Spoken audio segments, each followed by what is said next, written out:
Wow. Thank you very much, Eric, for that terrific introduction. Ain't it great to be in Florida?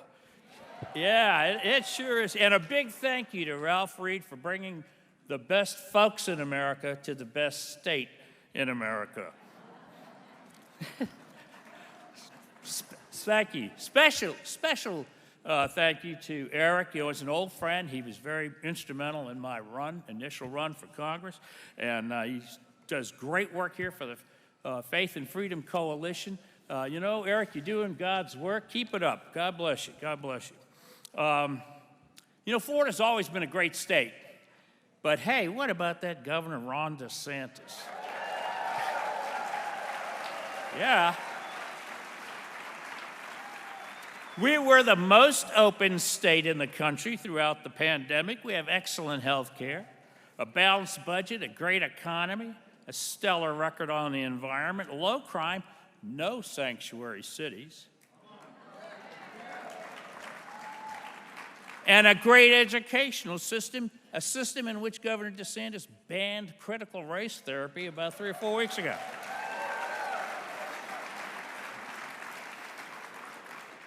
You top all that off with 2 of the very best senators in the entire country, Rick Scott and Marco Rubio, who are here today. Give it up for them. Give it up. You know, we have a saying down here in Florida, it's come on down, the water's fine. So you ask, what the heck is going on in Washington? Well, I had a microaggression against me the other day. I know you're worried about me. I'm okay. I made it. Well, who would do such a thing? Well, it got me to thinking. I did 15 years in the United States Army, and I never had a single microaggression against me in those 15 years. And it made me start thinking, maybe somebody's just making up all this stuff about microaggressions and critical race theory. So we all know that a real hurt, a great harm, a terrible deed, these things can be forgiven. We can get past those things. War, death, betrayals can be forgiven. But an imaginary harm, that can never go away. You can never be forgiven for an imaginary harm because it exists only to give one person control over another. And so its permanence is necessary to maintain control. It's like a hypochondriac. Their emotional problem isn't a problem to them. It's a solution. It gives them control over somebody else. The problem President Trump had with the woke elite was that, like Galileo, he pointed out that there were simpler answers to America's problems. You have a poor economy, the manufacturers are fleeing the country, just cut the taxes and deregulate. Presto, economy great, manufacturing comes home, and the government revenues go up, not down, up. The Biden administration, on the other hand, is hell-bent on spending trillions of your tax dollars and wrecking the economy at the same time. Just look at the current hiring crisis. Pelosi and Biden jacked up the unemployment benefits so high that businesses can't compete with American federal government in our own unemployment system. Every business owner I talk to says the same thing. I don't need any more free money. What I need is employees. Will you please stop paying them to stay home?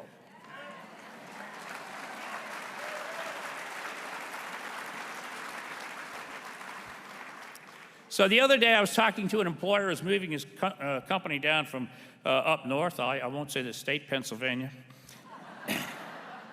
and he said to me, the word is out up north. The word is out. Move south and save your company, or stay north and pay your neighbors to stay out of work. So how does the federal government get so far off track? Well, your government is made up of folks who reflect the whole population. Some very good, honest people, and some of them are knuckleheads. They will build trains to nowhere. They will hollow out your schools.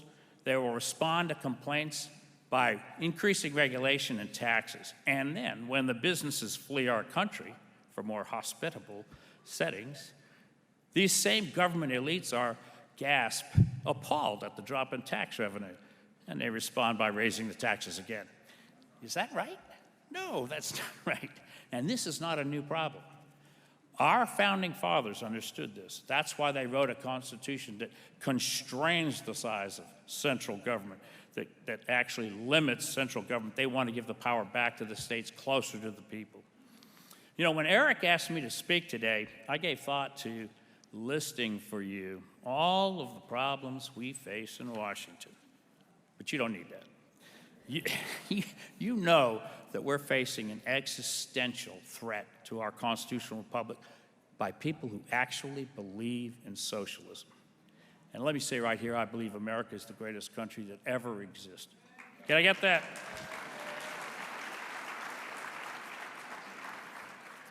But now we're teetering on the precipice of a socialist revolution. Anarchy, chaos, revolution are all possible outcomes.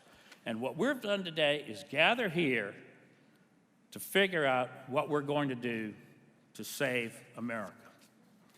Well, what you need is solutions, not problems, solutions. And I have a couple of solutions I want to share with you. Number one, elect only Republicans to the Senate, the House, and the state offices. Only Republicans. And that means we need your help.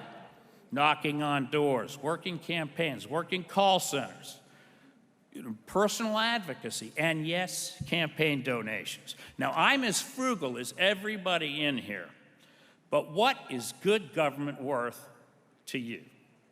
What would you pay to get rid of bad government?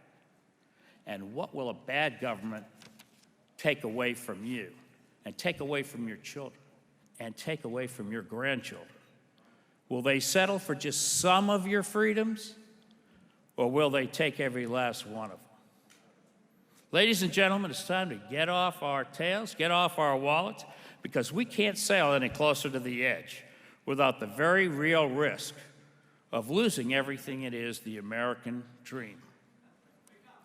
Number two, second and final solution. I urge you to choose your candidates carefully. Yes, they should embrace conservative values, but they should also be thoughtful, and they should recognize that governing is a team sport.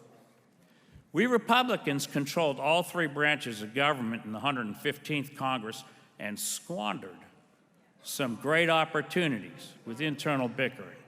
That's friendly fire. We cannot do that again. I know it feels like nobody in Washington is listening to you. Honestly, many people in Congress are listening to somebody. Are they listening to CNN, MSNBC, or are they listening to you? I know that every one of you has asked this question I'm about to ask of themselves at some time or other. Is it worth it? Is it worth all the time, the effort, the anxiety, the expense to be involved in advocating for good government, for good freedom, for prosperity, for a solvent nation? Well, I'm going to close by answering that question. I did a lot of international travel before this job. I've done much more since I'm in it. I sit on the Parliament of NATO in the House Democracy Project. Gives me an opportunity to speak with parliamentarians, leaders of nations all over the world, large and small, nations that are nuclear powers, nations that are muddy backwaters, that are barely scraping by. There's about 100 countries in the world that are straddling the fence right now, between democracy, the rule of law, or various forms of autocracy, kleptocracy, and oligarchy. And they're all watching America. They're wondering if we can continue this experiment we call America. And they're watching intently. They want to know if we're going to give up on the dream. When I feel frustrated in Washington, pretty regularly, by the way, I recall the words of President Lincoln at his darkest hour in Civil War. America is the last best hope of Earth.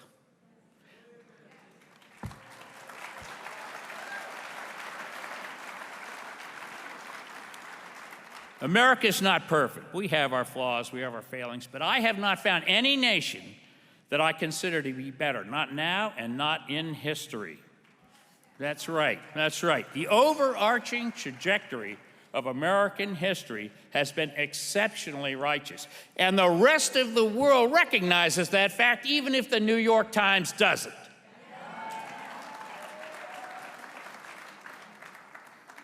So, is it worth it? Is it worth our utmost tireless efforts, our strive till we die efforts? Yes, yes, yes, it is. It is. The effort we put into America is worth it. I want my children, my grandchildren to have the America I grew up in, or maybe a better America. It's worth it to me, and I submit it's worth it to you too.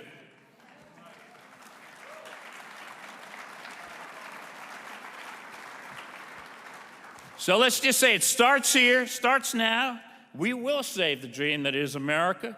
I'm proud to be one of you. God bless you. God bless America, and God bless our troops.